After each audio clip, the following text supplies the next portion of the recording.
Hey, good morning. It's actually morning and we are actually live.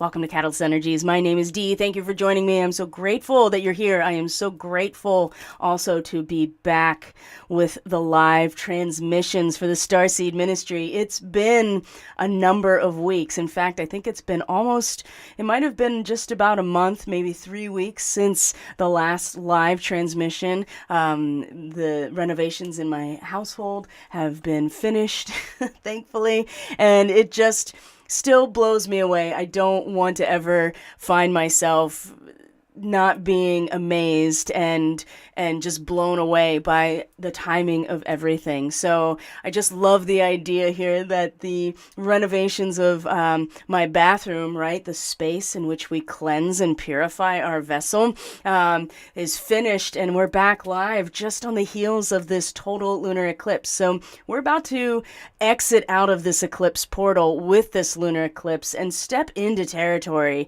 that is absolutely brand new, something that the old conditions can't really confirm or account for. And we're really moving into brand new territory. And that's the case usually when we exit out of an eclipse window or an eclipse portal, right? That time between the solar and lunar eclipse, and we step into new territory, knowing that this cycle is going to reverberate out for the next 6 weeks or have a ripple effect. But there's just so much that is riding on this time period right now that I'm sure we're all really feeling it. So welcome back, everyone. And of course, if you're new here and this is your first time here with us, lucky you. You come back to this live transmission since all of that went down. So I'm really stoked to be back doing the live. So how has it been, my friends? Especially last night into today. Have you been feeling a little agitated, maybe a little irritated, maybe a little quick to, flare up emotionally? I know I can say that I have. The moon was in Aries most of the weekend. It's just recently moved into Taurus, and of course that's where our eclipsed full moon is going to be, is in the sign of Taurus. So I suspect that there will be at least a little bit of nestling emotionally into our senses, our objective reality, allowing the waters of our own soul to kind of settle into the soil, so to speak, create those new channels for our roots to grow. But there was definitely some emotional flaring and just amazing breakthroughs over the weekend. There has been so much clearing away with all of this South Node energy in Scorpio with the Sun and Venus and Mercury, and of course that is the nature of eclipses, right? Based on the ascending and descending node. But there have been layers pulling away from me, skins that are shedding off of me personally that I didn't even realize existed. And I am so grateful for the modalities of astrology, grateful for, the just the decades long work that I've been doing, at least on myself, that have allowed me to get to the point where I can, I wouldn't say effortlessly shed those layers, because a snake works really hard to shed the skin. A butterfly has to work very hard to bust out of the cocoon. It is not an easy process, and to consider that it would be is really not coming to terms with how difficult it is to go through a metamorphosis. So it has been difficult, but when you are aware of the process, when you are in flow with the process, when you are in alignment with the process, the difficulties and the struggle, there's something there that actually allows you to really continue to push forward and continue to work to get that dead skin off of you. And wow, layers, like I said, layers that I didn't even know existed are pulling away, and I'm just so grateful for all of the things, right? So one of the things that I did this morning, so we're finishing up our yoga program. For those of you that had been a participant in the Vinyasa program, I already recorded our last batch. I'm going to upload everything after we're finished with this transmission and this broadcast. And we really, just finished out this yoga program, and that has definitely been one of the things that has kept me in my body, kept me grounded, giving me tools to incorporate and to ground the energy that has been swirling around everyone right now. And for those of you who are familiar, the last pose really in any kind of hatha or physical yoga practice is often shavasana or corpse pose. So appropriate, wouldn't you say, for all this Scorpio energy. And when we get to the reading for today's transmission, you're going to see just how much this dynamic is really at play here, this number 13 and death and the corpse pose. But one of the things, I definitely was wide awake at 3:30. Other people have been talking about it. I'm going to show you a little space weather for today to show you some things that may be accounting for some of that awakeness. And of course, like I said, the moon moving through Aries into Taurus last night into this morning certainly was a big part of just like, whoa, just so much like fiery, almost kinetic and electrical energy within our emotions and our subconscious, right? It's very difficult to sleep and to stay in sleep when your subconscious is also electrified. So I find myself waking up a lot as we are going more and more into the experiences of fourth and fifth, right? And so, boy, I just laying there at 3:30 going, well, I guess I'm awake now, and just kind of drifting in and out, doing Reiki on myself, taking the time to pray when I'm not able to sleep. But in the corpse pose, it really did allow me to reset so much of that really strong kinetic and electrical energy that I was feeling even early morning, even with my meditation, right? It was in the actual practices in my body that allowed me to take it down a couple RPMs, right? And just bring myself back to center. So you guys that have been doing the yoga program, thank you so much for participating. I've really enjoyed this little beta test of what this is like. And the last couple poses are going to be available for you today, including Shavasana or corpse pose. And the essence of that pose is really allowing the earth to truly support the full weight of your body, to let go of all of the holding and the tension that is unnecessary in your body, because the earth or the ground or the floor is supporting you entirely. And so I definitely was just like, that's so nice. And needed, absolutely needed, because the bombardment and the interference and we're going to see in the reading, and surely that what we are experiencing is very intense, and the possibilities of getting wrapped back up into those kind of artificial bombardments of signals is really, really strong, especially because this time period of the lunar eclipse is prime time to be activating people unconsciously, to be stimulating their loosh production, or really just bringing them into a perspective or a framework that is meant to lead us all like the Pied Piper.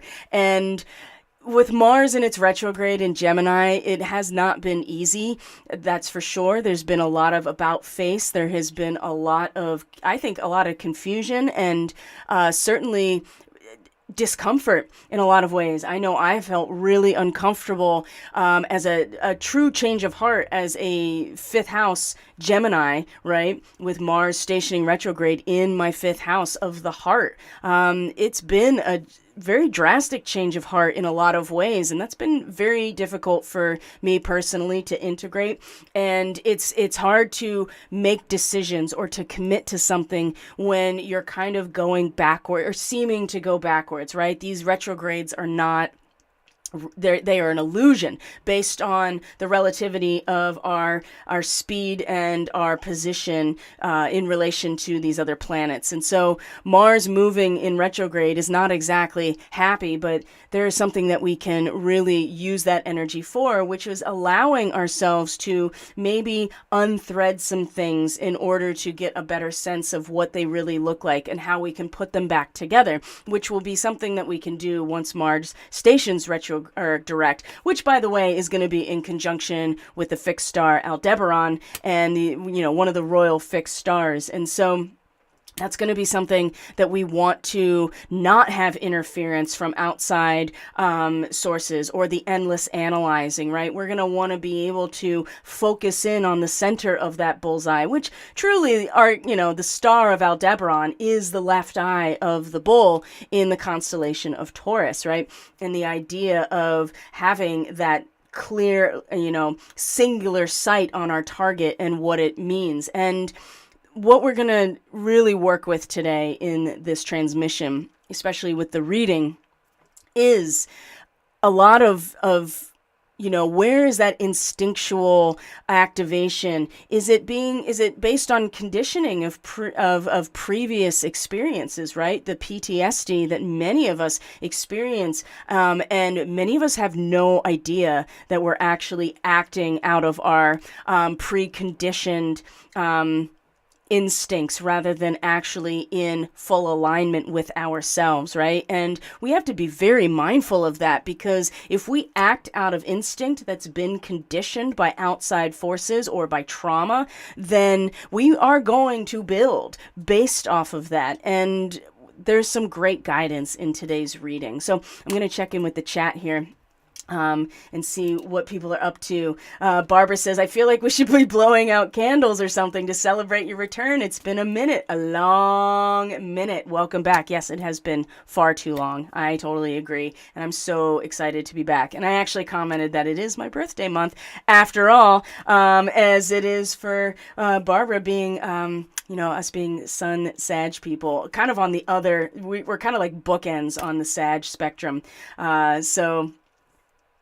But yeah, it's been a hot minute. And VZ says, happy Monday. So glad to be here live with you all. VZ, thank you for being here. I'm so glad that you're here live with all of us as well. So let's get into the meat of this, shall we? And I just want to share a little bit of space weather with you. One of the things that I've started to really notice, and I have noticed it for a while, but it's becoming something I can't not notice now. And of course, that may be a function of what I'm paying attention to, right? But one of the things I've started to really notice is that whenever there seems to be solar wind enhancement, right? So we get a coronal hole stream, which means we're getting enhanced solar wind, right? And that means the plasma that is coming from the solar wind is impacting the plasma in the magnetosphere, and it's causing disturbance. And that often leads to all kinds of physical things, right? Emotional things, mental things. A lot of it's like lack of sleep or irritation and physical symptoms, right? But what I noticed is that the physical symptoms that are really uncomfortable, kind of, like your headaches, incredible inflammation throughout the entire body, that seems to amplify as soon as you see the crisscrosses all through the sky, right? And I'm open to the idea here that it's probably not nearly as prevalent as it used to be, but it seems pretty consistent when there is an amplification in the solar wind, meaning we are getting more data from the sun and certainly more plasma, that there is this mitigation in some ways, for this. And as soon as that happens, that's when I start personally experiencing a lot of the negative symptoms. And perhaps it will continue as I continue to notice it, but I do feel like I'm being fumigated in those moments. And so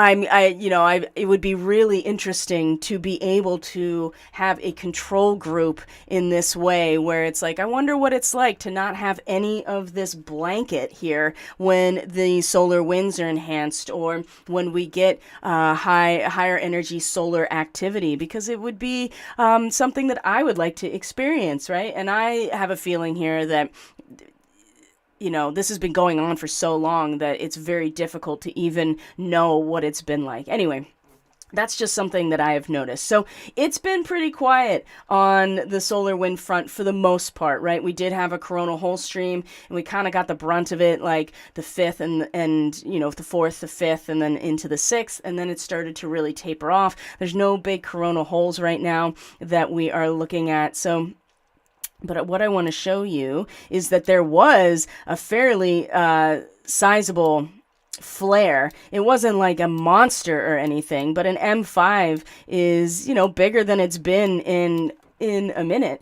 And we had that, it was midnight universal time, so it's roughly about 8-9 p.m. We did have the time change yesterday, it's so annoying, the annoying time change that we seem to have every year. I'm also looking forward to that also being not part of reality. And there are a number of states that don't participate in daylight savings, and I'm really hoping that more and more will start following suit, but we'll see. We shall see. So let's see here. We're gonna transition into this screen here. So the one thing I want to show you here with the Schumann is that, again, it's been pretty quiet, right? Except for yesterday, right? So this is Russia time, and Moscow is about 8 hours ahead right now of Eastern Standard Time. So you're looking at Sunday morning. There was an amplification, a very uniform amplification in the Schumann. It wasn't ridiculous, right? But it was noticeable up to 23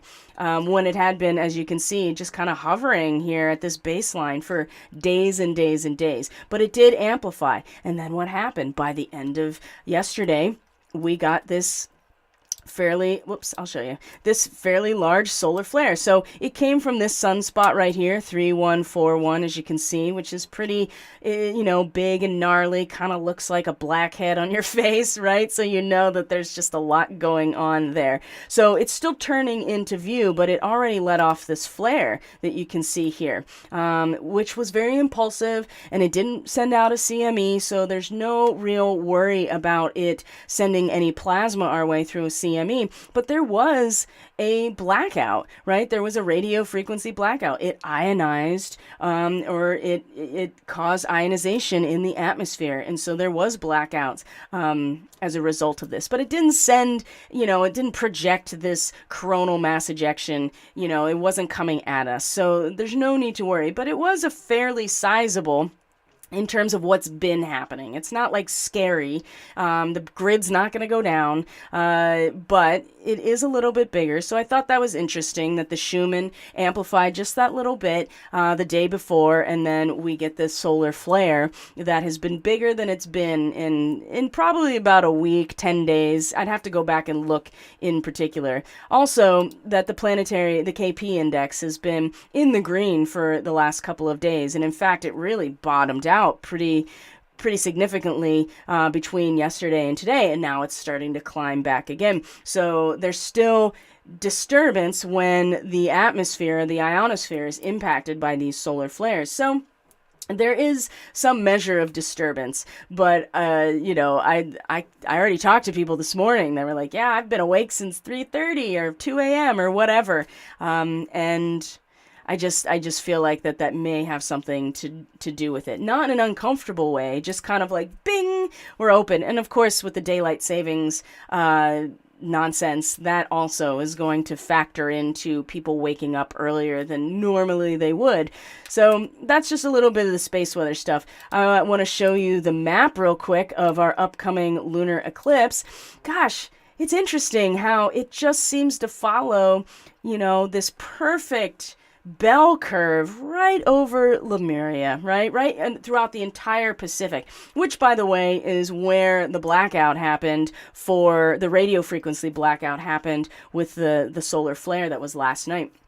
So, but this is the pathway of the total, and it is a total lunar eclipse. And so the areas that are darker are going to be the areas that have access to the event in its entirety. So the west coast of the U.S., throughout the entire Pacific, of course, the east side of Australia and into, Siberia in these areas. But the first thing that I saw was like, wow, that is the entire area of where Lemuria is thought to be, is in the Pacific. So I think that's pretty interesting. So, but this is the path of totality for our upcoming full moon lunar eclipse, which is tomorrow on the 8th. And as we know, this is also where we're going to have where we're going to have our midterm elections here in the U.S. And just be prepared that we're probably not going to get results that we want by the end of the day, even though that's probably what should be happening. They're going to drag it out as long as they possibly can. So we'll see what happens. I think it's really important, and as we get into the reading now, it's really important to temper your expectations, to find your center, and to get into that corpse pose and let the earth really support you entirely instead of trying to carry the weight of everything yourself.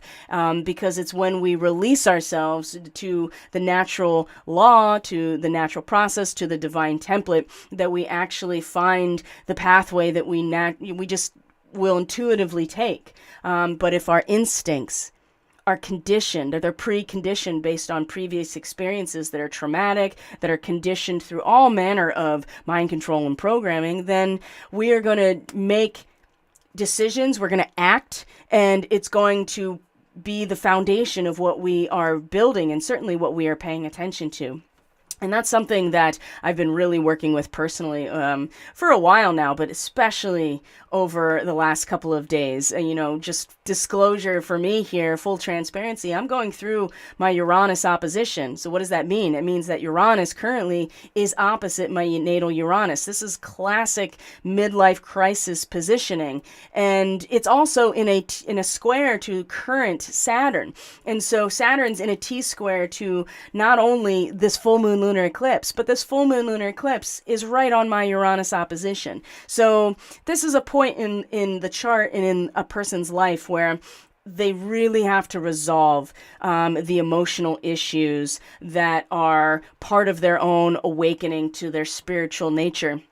Because otherwise, if they don't, they really, it's just a downhill journey from here. And most people at this point, I'd say, don't get past their Uranus return because it's an 84-year cycle. But I think that we're certainly meant to, in some ways, surpass that. But at this point, the midlife crisis is roughly like age 40 to 45. And it has been, like I said, skins that I didn't even know existed are just getting ripped right off of me. But I am so open to the process that I'm doing the work that allows the skin to come off, and then kind of taking stock of what's there and being very real with myself, and also being very compassionate and forgiving towards myself as well, and not getting caught in the preconditioned responses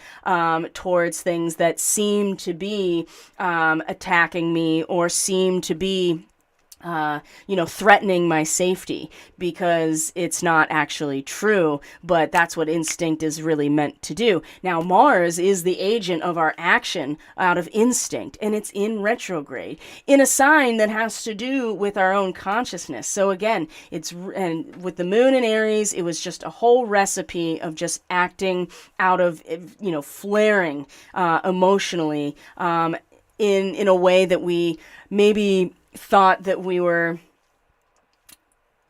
protecting ourselves, when in reality we were responding to stimuli that previously had felt like an attack that is not really congruent to what is actually happening. So I think that this is important to keep in mind, because I have a feeling that this is going to be a macro type of experience coming into this week and with this eclipse. And it's important to realize that we don't get full illumination at a lunar eclipse. It's distorted based on the position of the earth relative to us, relative to the moon and the sun. Okay, we're not really going to have full resolution and integration. We have to deeply trust this process of metamorphosis without our minds being the one, trying to lead it all around. And that's going to be very, very difficult. We are talking about master level work here as a society, as a species, right? As a human collective.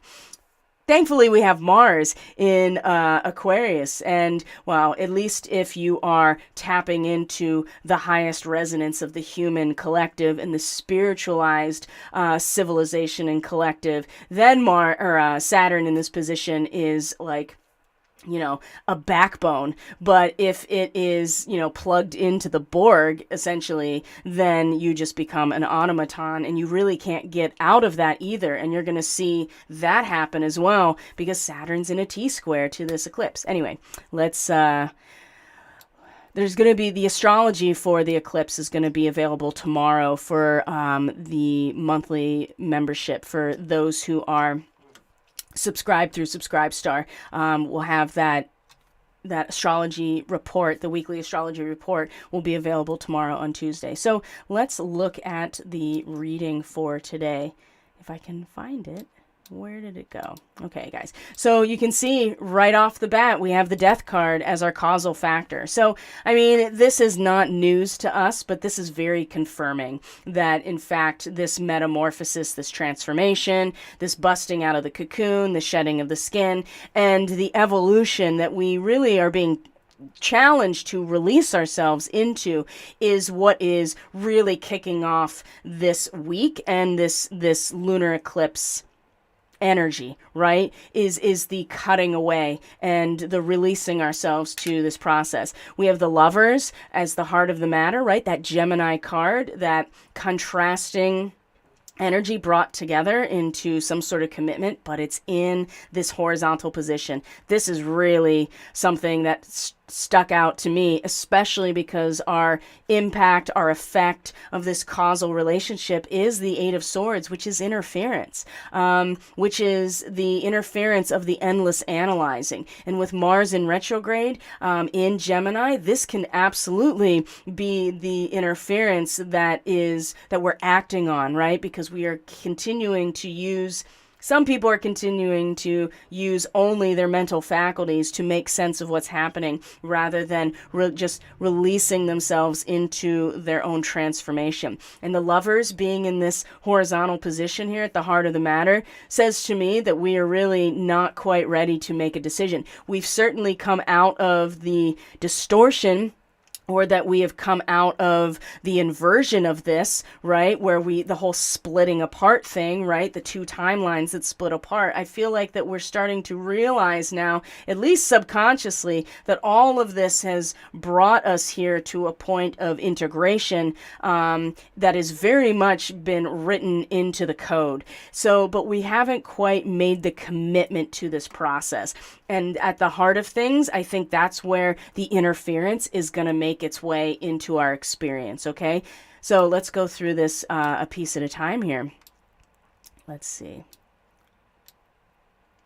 All right, our death card, number 13, right? The Scorpio card, or Saturn in the 8th house. If you have Saturn in your 8th house natally, you know all about this intensity, don't you? And it really is about metamorphosis, right? It is about eliminating the cocoon and trusting our journey of evolution. It does destroy the perfection of the 12, right? That is what the 13 represents. It is about the alchemical process that Pluto really represents in terms of cosmic creation. So we do have to make space for the new. And that's what is being shown here in this process. You can even see the way that the skeleton, which is representing the Grim Reaper, right? It's got the tool that harvests. You can see that the snake is kind of wrapped around a little bit, the Pisces fish. There's a lot of skeletons here, but you also see this bird energy that is coming, and these lines, right? These lines and there are these tracks that are coming off of it. And even here you can see it is woven in some ways into the skeleton, right? This whole process that's very cyclical. It's got this type of fascia or connective tissue energy that is part of it. So it's all connected to each other. There is a fabric that is part of this, but it's also just like the skin of a snake, or any kind of reptile, really. It does come off, or the cocoon itself is built out of the body of the caterpillar itself. It weaves its own cocoon, and even that has to be given back to the earth, just like the shape and the body of the caterpillar itself is rendered into this goo that is reformed into the butterfly. So this is the causal factor for all of this energy, is this release and this letting go, and all of this Scorpio energy sitting around the south node where we've been. And the real power of the descending node, or K2, the south node, is the release of this power in order to experience the transformation. Now, many people will hold on for dear life on the tail of that dragon, and this is where it's very difficult to release yourself, because if you're not on the head of this dragon moving forward, you are getting swished around and whipped around all over the place, and you may be forced into releasing. And that may be the case as well for people. Now, leading to the, like I said, the Lover's card, everything about this is about commitment and contrast and an important relationship arriving. And, right under this is the fated meeting, number 7. So now we have some sequence as well, the 6 and the 7, and then the 8 of Swords, right? So we have a sequence involved in this reading as well. But what choice will you make? This is the main energy of this card of the Lovers, right? We are being really asked to make a choice and follow our heart, but it's very difficult when we're kind of in this moment of well, what choice do I make? What does my heart even say? There is a necessity to say goodbye to a formal way of life and full acceptance of love, uncompromising. That's where I got today's title from, is from the energy of this card. And so there's also a peaceful combination of existing contrasts that could be one way to make sense of this energy, but in its position. And this is how the card came out. It came out in this horizontal position, which really suggests to me that we're having a hard time making a choice, that we don't know what choice to make, that maybe this important relationship hasn't quite arrived yet, in order for us to follow our heart. Maybe we're not ready to say farewell to a formal way of life. And I would say, especially with that death card as the causal factor leading into this moment, it seems like we're not going to have a choice really, but we always have a choice. And it may be that our choice right now is to not make a choice, but what I do see here is that it's in the not making of a choice to accept love, no matter what, that this is where the interference makes its way into our experience, okay? So we also have, like I said, the fated meaning as our root right now, our energetic root. Maybe what's going on in our subconscious. Maybe it hasn't fully been realized yet. It is our connection to more of our instinct, right? Our intuition and the more subtle realms here at the bottom, and where our power is really being drawn from. Is the fated meeting, right? I mean, it's pretty self-explanatory. So you see these two contrasting principles of masculine and feminine shown by man and woman, just like in the Lover's card. They approach each other at a time that's been predetermined by our higher selves, okay? This process is already written. Okay, it has already been, it is pre-programmed into this entire experience. From a much higher spiritual perspective. So this could represent a new relationship coming in, or an existing one being lifted to a much higher experience as well. It's very important that you honor the karmic connections of whatever this represents for you, and keep that individual and collective growth a priority, rather than getting caught up in the ego or those preconditioned instincts, right? Because you may miss what this is all about if you are kind of caught up in either the interference or the ego, or a sense of instinctual self-preservation. And that's really hard too when you can't really align with the metamorphosis that and the change and transformation that the death card really represents. So here's this, we have a 6, we have the 7, and then we have, in our conscious awareness and where our power is being released, we have the 1 of keys, right? This is about building. This is about being the architect of our own experience. And at the very beginning, the 1 of keys, I mean, this is really just coming into an acceptance of our ability and authority to take charge of our own life, right? Again, here are these 2 principles, the masculine and feminine. You have the masculine who's got the hand pointed out, right? Indicating the masculine projection or the initiative or that Mars energy that seems to be outward, right? Now that it's in retrograde, it seems to be maybe meant to be, meant to be projected inward possibly. Going back on those switchbacks, right? Maybe undoing unraveling the thing we've been threading together this whole time because we see like, oh, there's something wrong there. And you have the feminine, right? The receiver of the knowledge. The women are the oracles, right? They are the ones who receive the wisdom and the knowledge. And she doesn't have a smile on her face at all. She has got this flat affect, but she is looking at what he's pointing at. And she is paying attention to what he is pointing out, but she's not showing the same enthusiasm that the dude is, right?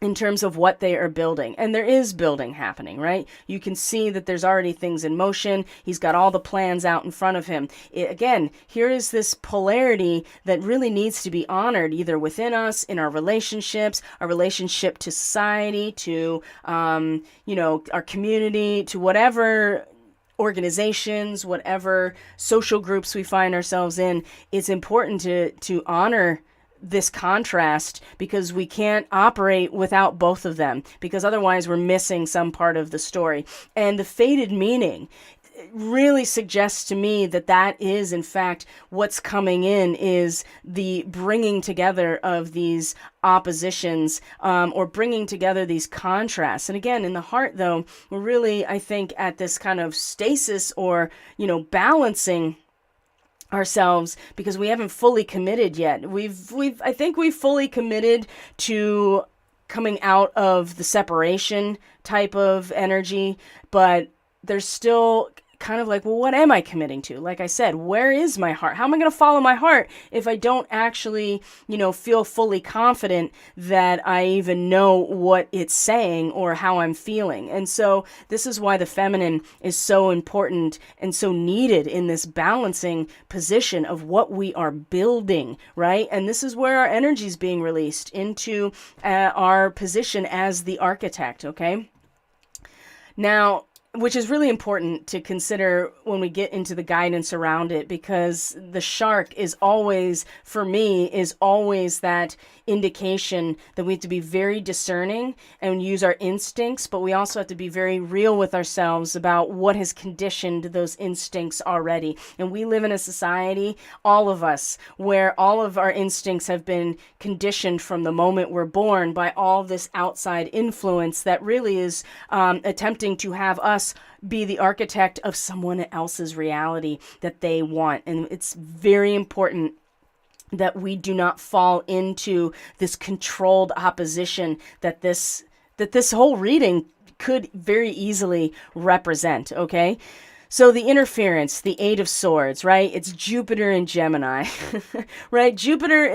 First of all, Jupiter is in detriment in Gemini. So this idea of expansion into understanding and into fortune and all the things that Jupiter represents, the understanding and the big picture in its detriment of Gemini, right? It is just endlessly expanding into the realm of mutable ideas. It never really comes to a conclusion here, yet it thinks that it will. If I just keep expanding, if I just keep researching, if I just keep going into the ideas of back and forth, and I do feel like, again, this is how this Lover's card in its horizontal position, I really do feel like that this is where the interference will make its way in, because we haven't really fully committed to whatever, right? And I think love is the best thing that we can really fully commit to, because it'll never steer us wrong. It may steer us away from what our ego wants, but it won't ever steer us away from our connection to divinity and to the Great Spirit, to God, whatever, however you characterize it. So the Eight of Swords, there can be mourning, there can be introspection here, there can be real fear, you can be swept up in the undertow of what's going on, especially with all this Scorpio energy, and of course Neptune and Jupiter also in Pisces now. Struggling to see a bright future. We can be trapped in a pattern of negative beliefs. This is a pretty standard read for the Eight of Swords. Introspection is the key to freedom. So it's okay to mourn what's been lost, right? It is okay. There's nothing wrong with that, especially with the Death card being so present. And the fact that our first, the solar eclipse was all about how getting broken open and really having that nostalgic kind of connection to what is dissipating in order for us to come into a higher resonance of who we are. So there's nothing wrong with mourning it, from honoring it, right? To realize how we've gotten here in the first place. Had it not been for those experiences, yes, they may be conditioning our trauma responses now, but without those experiences, we wouldn't be the people we are now, and even recognizing that. That is really important as well. So introspection is the key, not endless analyzing. Those are different things. And consider the fact that conflicts are pre-programmed, okay? I cannot stress this enough right now, that the conflicts outside of us that we are bearing witness to, especially here in the US when we do this whole election thing, it's all pre-programmed. It's all pre-programmed to be able to elicit a certain response. And if you get into the endless analyzing, the restlessness of your mind about this whole thing, the interference is the reasoning that we can't let go of, right? Introspection is much more of a feminine-oriented energy. And again, the architect, he would be well served to really take into consideration the counsel of the feminine that is standing right by him, who is looking on with an honest approach, right? She's not really projecting any of her emotions onto the situation. She is taking stock of what's there in order to be introspective, in order to really receive the intuition in many ways.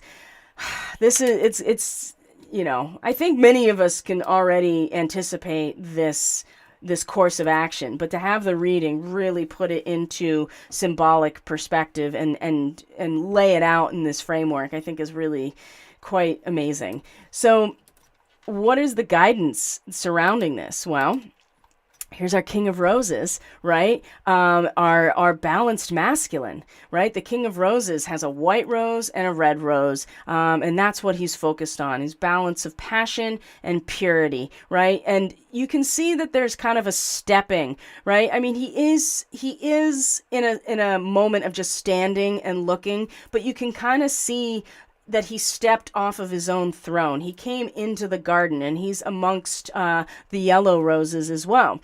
And in the fated meeting card, if you look at it, right, they're walking towards each other. There is a sense of motion and movement as well, that we have to actually bring these things together. And so the King of Roses is that balanced masculine. It's the balance of passion and purity. It's not enough to just be passionate. We have to have purity of intent and purity in our heart in order to really utilize this balanced masculine to its fullest potential. So again, a potential union is at hand, and to have this be the guidance point, at least one of them, for the fated meeting, this really reinforces that this union is at hand. Maybe it's a union through two sides that have been diametrically opposed outside or within us for so long that we don't even think that it's possible to come back together.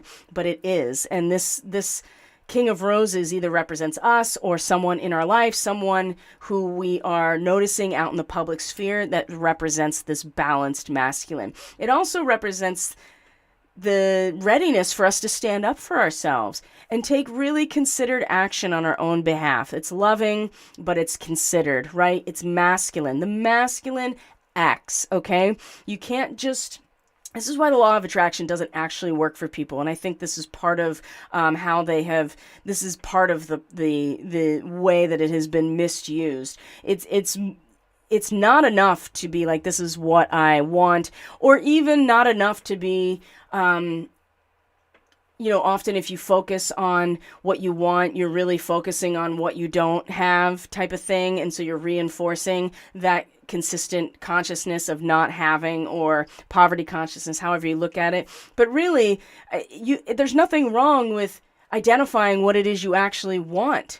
You have to take action in order to actually bring it towards you. And I think that, and it's more than actually like, making a vision board or whatever. Those are great. I love that process of collaging. It really helps organize what is otherwise, maybe some scattered ideas, and brings it into a much more cohesive picture. But it's taking actual considered action on your own behalf that is going to bring things to you. And that's where people really seem to get lost. And so this, again, can bring this into your experience. Now, what can that be? How do you take considered action on your own behalf that balances your own polarity in order to create a space where this fated meeting can actually have some benefit for us, and we can be aware of it? Well, we have the kiwi, another bird that is on the ground.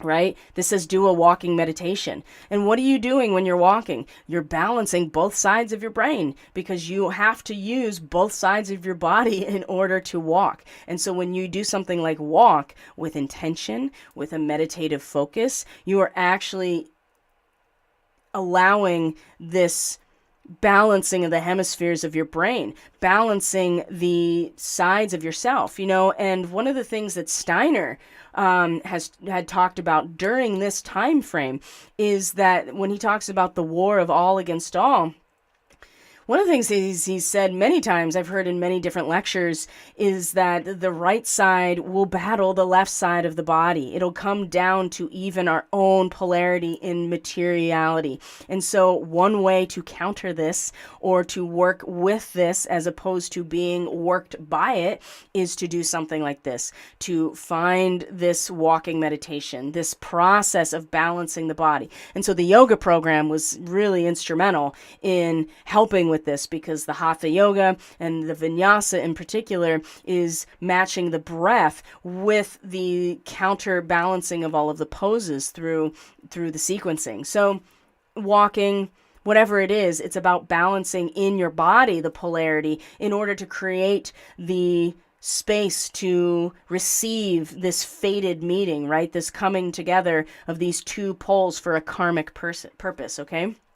So now, this is where the intuition, right, the discernment comes in about what we're building, right? Trust your instincts to discern the truth of the situation. Because if you are, again, acting out of conditioned instincts based on previous experiences, or the interference that's coming in, then you're going to act out of instincts to protect yourself that are going to continue to build a reality that is reinforcing that. And I think it's really important that we, it's just going to come to the next level of discernment and understanding your own process, your own polarity, what's going on, is going to be really important to understanding how when you fly off the handle, or you seem to attack someone else because you're feeling attacked, it may not be relative to the situation you're actually experiencing. And in fact, you're kind of giving your power away to a situation that's not even present anymore. So, but the shark also is all instinct, right? And I think the Mars retrograde has been just absolutely instrumental in this whole process of, basically reconditioning our own nervous system and our own instinctual responses so that they're in line with our discernment as well, and not based on things that have already happened, or what we are being, what that alternative holographic projection of time that is placed upon us, right? Because that's, I mean, we're just, it's just a carrot on a stick, right? And so that's something to keep in mind as well. And we had the divine physician come back. So here's the other 6 as well, right? Is the healing aspect and being open to healing, realizing that the real healing's coming from the healing of the heart, of the again, balancing the passions with purity comes from having a pure heart. And so we may need to be open to ask for, or give, right? We may find ourselves in a position of giving or being the agent of this healing for other people. But this is about divine healing. This is about spiritual health and the heart being fully, open and present, and at the same time vulnerable enough that we're not getting closed off to or acting out of an instinct that has actually been preconditioned by previous experiences or things that are not even happening, right? You just think they're happening because you've consumed so much information has led you to believe this. And then you find yourself acting, and then you're going to start building a reality based on that. So we still have some work to do here. And we've made a lot of headway. We've made a lot of headway, but this has also been anticipated. And it's important that we don't get caught in the fact that, that we won in some ways, because that's exactly what lulls people back into a state of non-presence, right? And not being the architects of our own reality, and in fact being led into someone else's reality, or that 8th sphere that Steiner talked about, that is not us in our full potential. Okay, so that's the reading for this transmission today. Wow. So just a little bit of astrology for today. Like I said, the full astrology report is available to paying membership. So if you're interested in that, you can find links to the Starseed Fellowship and the Catalyst Classroom. It is the Catalyst Classroom Tier 2 on Subscribestar that gets these weekly reports. So that's $5 a month, and you can get all the information on Subscribestar. Or if you're on Telegram and Facebook, I will post that material, and it tells you, all of the benefits of paid membership. And it really supports the Starseed Ministries to continue as well. So just a little bit of astrology for now. Let's see here.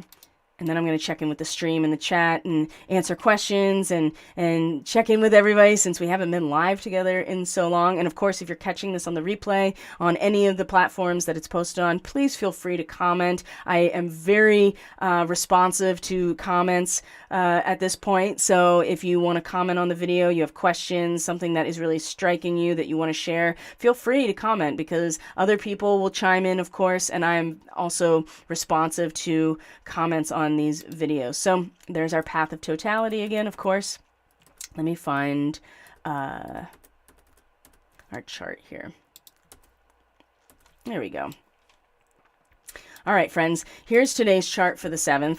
You can see the big stack up here, of course, in Scorpio that's been happening. So a couple of things to just keep in mind. Not only do we have the eclipse tomorrow, the moon will be conjunct Uranus, right? We've been talking about this shock and awe thing that may not be fully obvious in terms of the internalized experience, but the feelings are going to be really strong, and the kinetic energy of Uranus is going to be pretty obvious, but this is going to reverberate out until the spring easily. So to not also get frustrated or discouraged when there is not immediate resolution here, okay?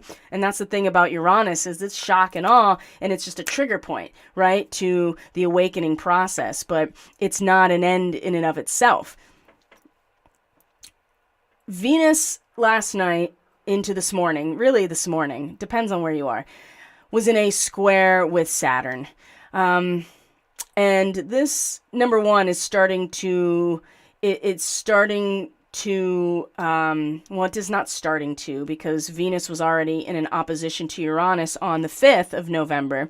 And now in its square to Saturn, it's really completing what will ultimately be a T-square with this lunar eclipse, with Saturn being the point of the T-square. So, and there will be, and in succession, it'll be the Sun and it'll be Mercury that will each come and square Saturn in the same degree, okay? And it's very easy in scorpionic territory to be able to channel transcendental information. It's like being a parrot. And I'm not suggesting that in itself is something negative. It is what it is. This is where the discernment is absolutely essential to this process. Okay? Because you could be a parrot just parroting back what you are getting from these deeper realms in a way that is a script that has been, how do I say this? That has already been implemented. And Saturn in this square has given us the opportunity to kind of shake ourselves out of this. It also allows for Venus. Now, Venus is in her detriment in Scorpio. She's at her least powerful, Venus, right? This Venusian, she attracts to her what is beautiful, what is harmonious, what is balanced, right? She uses the feminine. Venus represents the femininity in our senses that in fact attracts. It's magnetic, okay? Saturn, as much as this is going to be across purposes a fixed square, Saturn as this backbone here, Saturn as this force field that is reinforced by the resonance or the frequency of the collective consciousness represented by Aquarius, right? The waters of the collective soul that really are the medium for the surge through the surge of power or the surge of electricity, right? Through the medium. That's what Aquarius represents. And what it feels like, and what it did feel like, what it continues to feel like, is that if, depending on which resonance we are really, what this Saturn energy represents in terms of our focus, our determination, our authority, whatever authority is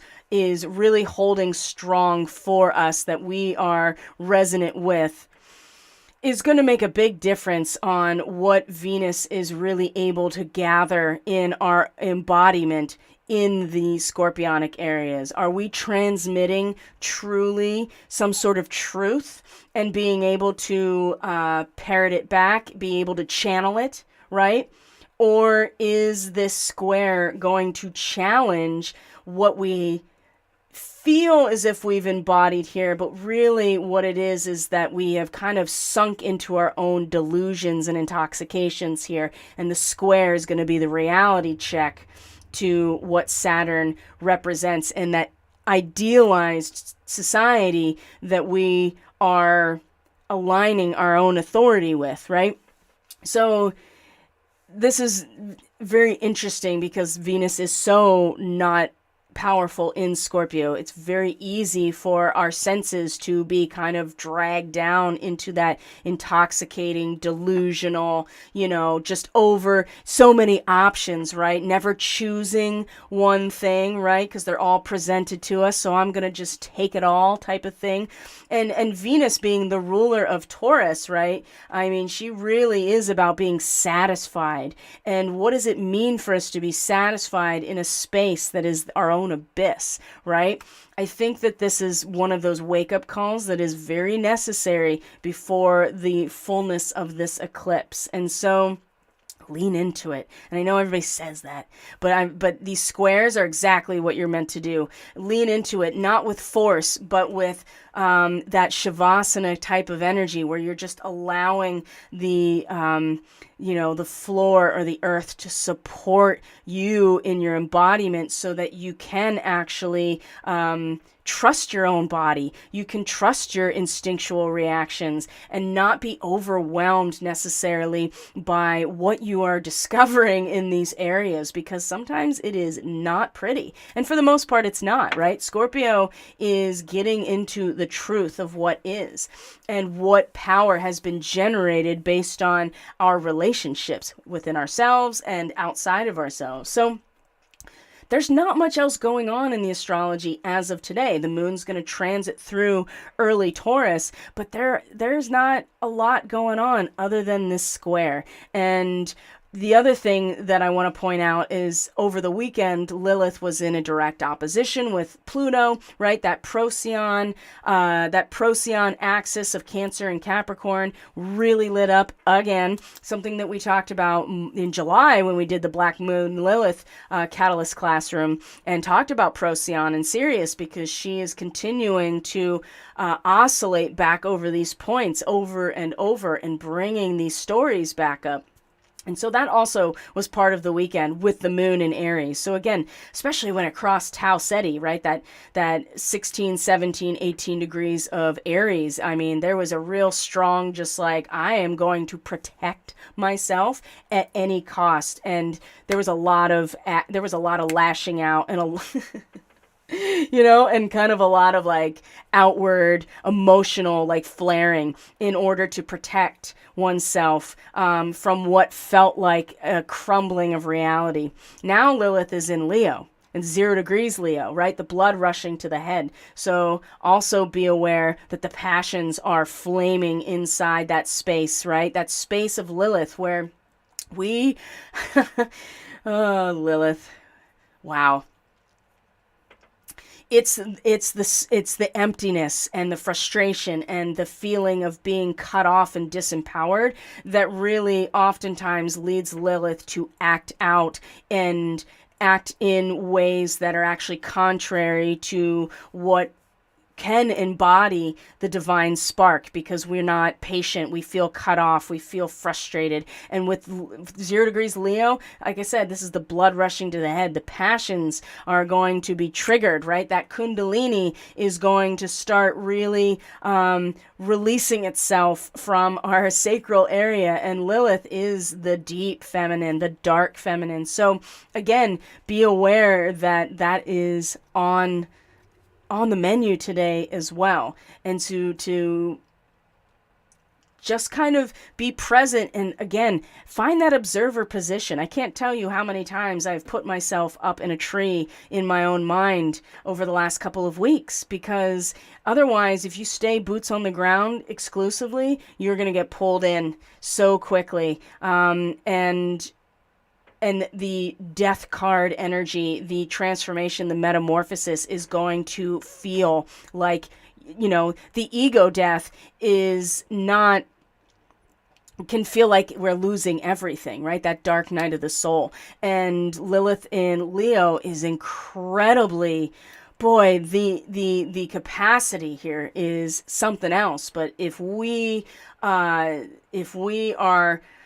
acting, if we're letting that blood rush to our head and we are allowing ourselves to get pulled into the dark side of that Lilith story, it could really do some serious damage. We could find ourselves like overwhelmed with the blood rushing to our head in some ways. So those are just some of the astrology things for today. But there's not a lot of transits. In fact, like I said, it's really just Venus in square to Saturn today as the moon moves through early Taurus, which really wants to just, like I said, nestle into the medium itself. So knowing where Taurus is in your chart is usually very helpful. And if you have Andromeda Starseed markings, if you have Draco markings as well, this is going to be brought out through the early parts of Taurus with the moon moving through it as well. So there can be some aspects around acting out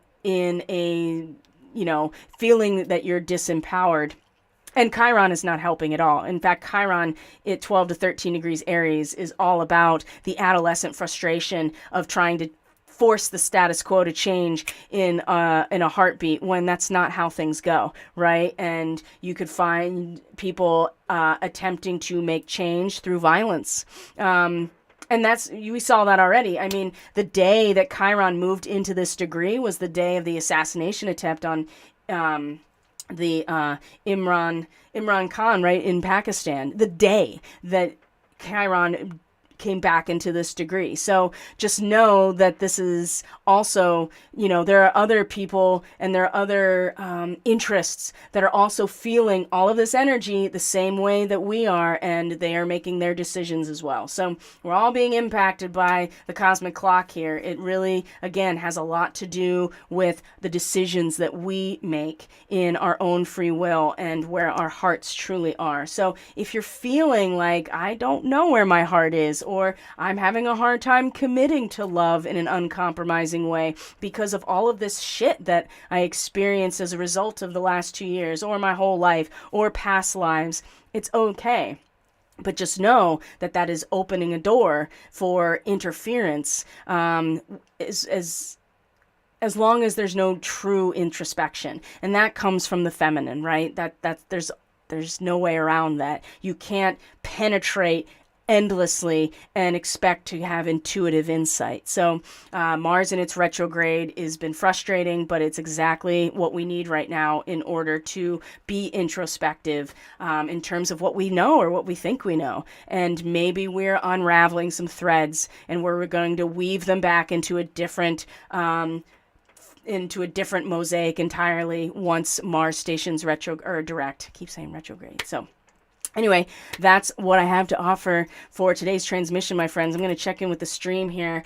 Barb says, I had my flare up Saturday when Venus was opposing Uranus. Little explosion with a dishonest vendor. I think I scared him, but stood my guard. Oh my gosh. I definitely had that experience yesterday. I certainly acted out pretty dramatically in a way that was not actually...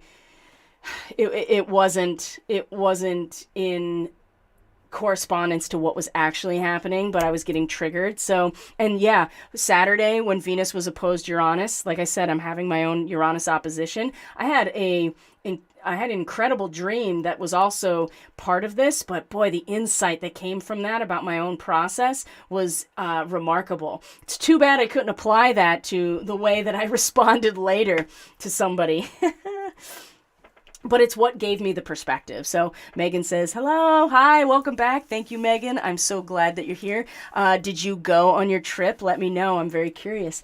Yes, metamorphosis. I think with Taurus rising, it often has to do with the authentic voice, dissolving old layers of false adaptation. Yeah, absolutely. And literal layers, right? I mean, just having to physically pull away those layers as well. So...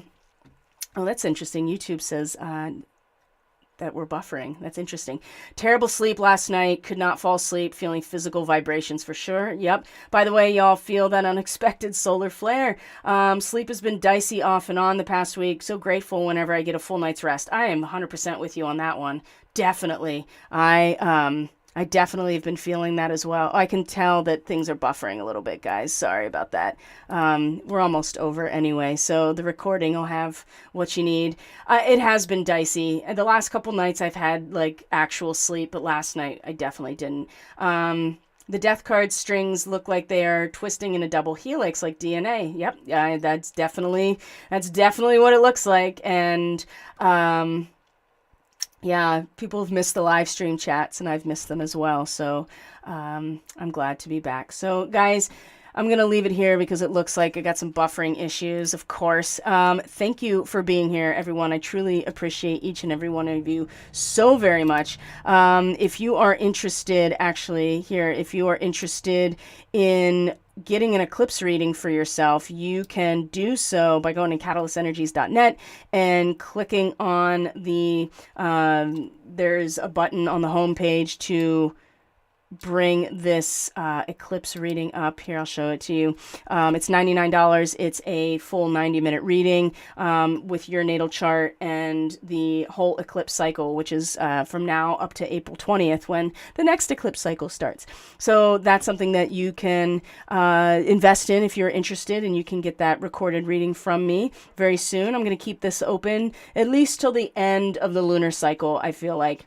Once we come into the end of November and into December, then we're getting into solstice time, and we'll have some offerings around the winter solstice or the summer solstice if you're in the southern hemisphere, of course. And the Catalyst Classroom this week, I haven't updated my glyph yet, but session 3 is going to be presented for Catalyst Classroom subscribers by the end of the week.